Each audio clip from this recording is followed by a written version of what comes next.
तबलीगी जमात का मुखिया मौलाना साद अब सरकारी अस्पताल में कोरोना टेस्ट कराने के लिए तैयार हो गया है। वो क्राइम ब्रांच के नोटिस का जवाब भी दे रहा है। लेकिन दिल्ली में कोरोना बांटने वाला मरकज का मौलाना अब भी पुलिस से आंख मिचौली का खेल लगातार खेल रहा है।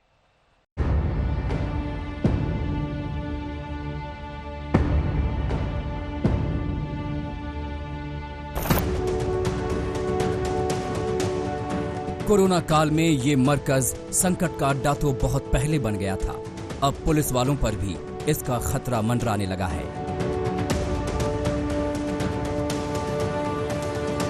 जान पर खेलकर क्राइम ब्रांच की टीम ने मरकज से जमातियों को क्वारंटीन सेंटर और अस्पतालों में पहुंचाया था।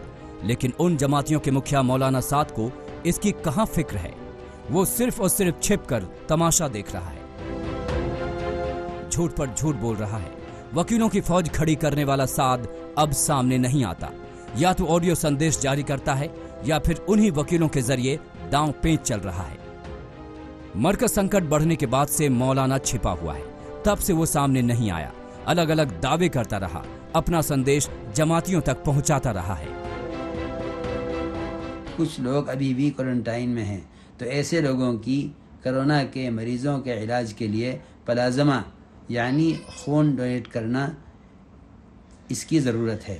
लिहाजा ऐसे तमाम हजरात से दरख्वास्त है कि जिनको भी हमारा पैगाम मौसूल हो वो सारी इंसानियत पर तरस और रहम खाकर अल्लाह की रज़ा के लिए इंसानियत के काम आएँ और प्लाज्मा खून डोनेट करने के लिए हुकूमत की मदद करें।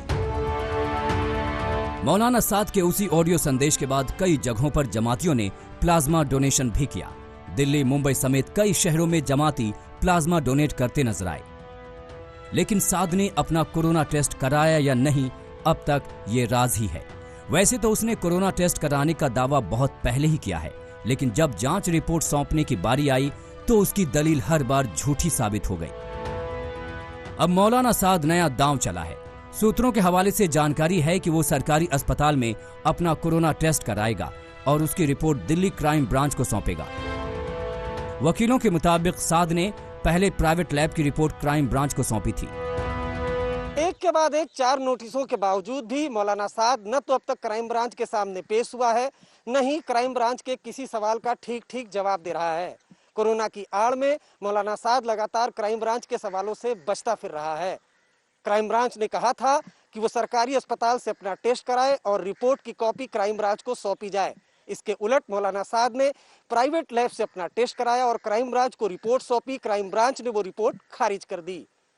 क्राइम ब्रांच के कहने पर मौलाना साद सरकारी लैब से टेस्ट कराने को तैयार हो गया है। उसका कहना है कि वो जल्द ही रिपोर्ट की कॉपी क्राइम ब्रांच को सौंपेगा। लेकिन सवाल उठता है कि कब? मौलाना साद चाहे जब तक भागता रहे, लेकिन वो इस सच से नहीं भाग सकता कि जमातियों की वजह से देश भर में कोरोना संकट गहराया। मरकज संकट नहीं हुआ होता तो लॉकडाउन 1.0 की कामयाबी आंकड़ों में दिखती। दिल्ली के सीएम केजरीवाल भी मानते हैं कि मरकज के मामले ने मुश्किल बढ़ा दी।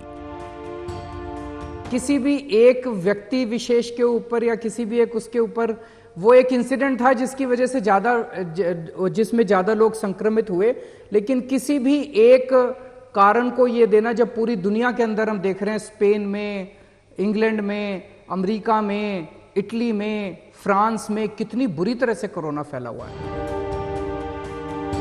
अभी दिल्ली का कोरोना ग्राफ 4000 के पार जा चुका है। 60 से ज्यादा लोगों की मौत भी हो चुकी है। इसमें बड़ी संख्या उन जमातियों की है जो मरकज से निकाले गए थे। पुनीत शर्मा और चिराग गोठी के साथ अरविंद ओझा, दिल्ली आज तक।